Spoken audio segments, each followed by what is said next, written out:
అబ్బో ఇక్కడ కేజీ చీరలు కొంటే అర కేజీ చీరలు ఫ్రీ అంట. మంగళ్య షాపింగ్ మాల్, కేజీల్లో సేల్, టన్నుల్లో ఆనందం. దశాబ్దాలుగా చర్చలో ఉన్న గోదావరి కావేరీ నదుల అనుసంధాన ప్రాజెక్టు మరోసారి జాతీయ రాజకీయాల్లో ఇప్పుడు హాట్ టాపిక్ గా మారింది.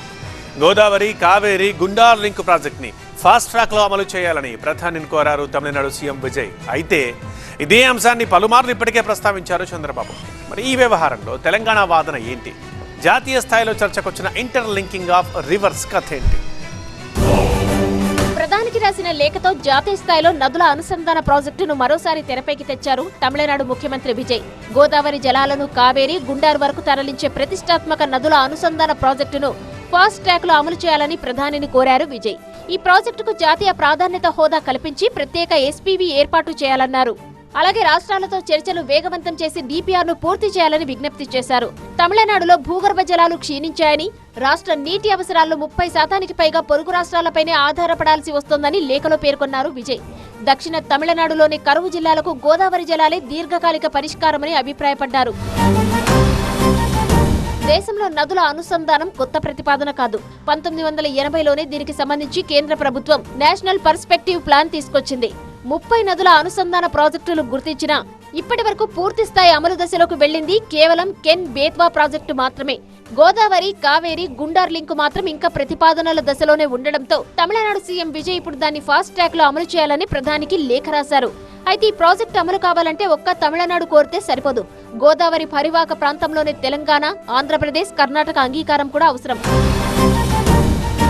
విజయ్ చెబుతున్న ప్రాజెక్టులో అత్యంత కీలకమైన రాష్ట్రం ఆంధ్రప్రదేశ్. ఎందుకంటే గోదావరి జలాలు ఏపీ మీదుగానే దక్షిణ దిశగా తరలాల్సి ఉంటుంది.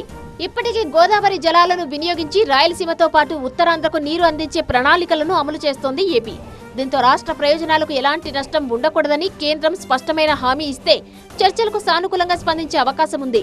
గోదావరి వరద జలాలను దేశ అవసరాలకు అనుసంధానం చేయాలన్న ఆలోచనను ఇప్పటికే పలుమార్లు ఏపీ ముఖ్యమంత్రి చంద్రబాబు ప్రస్తావించారు. నదుల అనుసంధానంపై తెలంగాణ వైఖరి మాత్రం భిన్నంగా ఉంది. గోదావరి బేసిన్లో తెలంగాణకు చట్టబద్దమైన వాటా, రాష్ట్ర అవసరాలు, సాగునీటి ప్రాజెక్టులు, తాగునీటి అవసరాలు ముందుగా తీర్చిన తర్వాతే ఇతర ప్రాంతాలకు నీటి మళ్లింపుపై నిర్ణయాలు ఉండాలన్న వాదనను తెలంగాణ ప్రభుత్వం గతంలో పలుమార్లు వ్యక్తం చేసింది. అంతర్రాష్ట్ర జలాల విషయంలో అన్ని రాష్ట్రాల సమ్మతి, చట్టబద్ధ ఒప్పందాలు, జల వివాద ట్రైబ్యునల్ నిర్ణయాలకు అనుగుణంగానే ముందుకు వెళ్లాలని తెలంగాణ అభిప్రాయపడుతోంది. కేంద్ర జలశక్తి శాఖ గణాంకాల ప్రకారం గోదావరి నదిలో ప్రతి ఏడాది సగటున దాదాపు 2500 టీఎంసీల వరద జలాలు వినియోగం కాకుండా బంగాళాఖాతంలో కలుస్తున్నాయి. ఈ నీటినే నదుల అనుసంధానం ద్వారా నీటి ఎద్దడి ప్రాంతాలకు మళ్లించాలన్న ప్రతిపాదన దశాబ్దాలుగా చర్చల్లో ఉంది. నదుల అనుసంధానం అమలైతే ప్రతి ఏడాది సముద్రంలోకి వృధాగా వెళ్లే వరద జలాల్లో కొంత భాగాన్ని నీటి ఎద్దడి ప్రాంతాలకు తరలించే అవకాశం ఉంటుంది.